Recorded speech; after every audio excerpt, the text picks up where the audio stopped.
बरसात आ गई। एक पत्नी ने अपने पति से कहा, सुनते हो? हाँ हाँ सुनाओ। जाओ एक छाता ले आओ।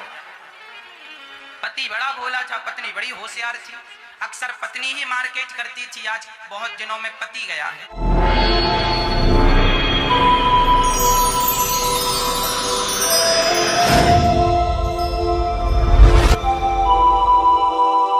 उसका पति बड़ा भोला भाला था, सीधा सरल।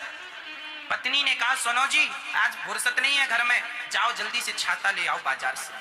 और सुनो, ये दुकानदार एक का दो बताते हैं, जितना दुकानदार का है उससे आधा रेट लगाना, आधे भाव में खरीदना। हाँ हाँ तुम्हारी बात मानता हूं, जाऊंगा। पत्नी ने पैसे दिए, चला दुकान पहुंचा। भैया छाता दो। छाता वाले ने कहा, ये रहा छाता। क्या भाव है? 20 रुपए का। नहीं, उसने 24 रुपए बताए। 24 रुपए का? अच्छा 24 रुपए का। उसको अपनी पत्नी की याद आ गई। उसने कहा था आधा कहना। उसने कहा, सुनो 24 रुपए का तो हमारा बजट नहीं है, यदि देना है 12 रुपए का दो, आधा। 12 दूनी 24 होता। हाँ 12 रुपए का चाहिए हमें, 12 रुपए का दो। पत्नी ने कहा, आधे में बोलना। दुकानदार ने कहा, देखो साहब 12 रुपए का तो नहीं मिलेगा, पर मैं एक काम करता हूं, तुम्हें 20 का दे सकता हूं, 20 रुपए का छाता। उसने फिर कहा आधा। नहीं, अब तो मैं 10 का लूंगा। पत्नी की बात याद आ गई। 10 रुपए का आधा। 10 में देना है तो बात करो। उसने कहा, सुनो मजाक का टाइम नहीं है, ग्राहक खड़े हैं। यदि छाता लेना ही है, ये अच्छी क्वालिटी का छाता है, बढ़िया।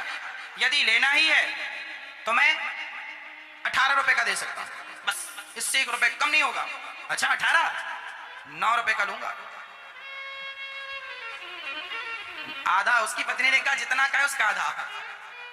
पर पत्नी ने कहा था, पहली बार जितना का है उसका आधा, पर ये हर बार में आधा आधा करता जा रहा है। 9 रुपए का। दुकानदार ने कहा, यार तुम्हारा दिमाग खराब है, 9 रुपए को कोई छाता आता? नहीं भाई 9 रुपए का चाहिए। अच्छा दुकानदार ने कहा, अच्छा एक काम कर, आया है पहला ग्राहक है, मैं चाहता नहीं हूं कि तू यहां से जाए। एक काम कर, मैं तेरा बजट बहुत कम है, इसलिए एक काम कर 14 रुपए दे दे। चल 7 रुपए दूंगा। 7 इस भाव में देना है तो बता। अच्छा छोड़, तूने पहले 12 कहा था, चल 12 का ले। 12 6।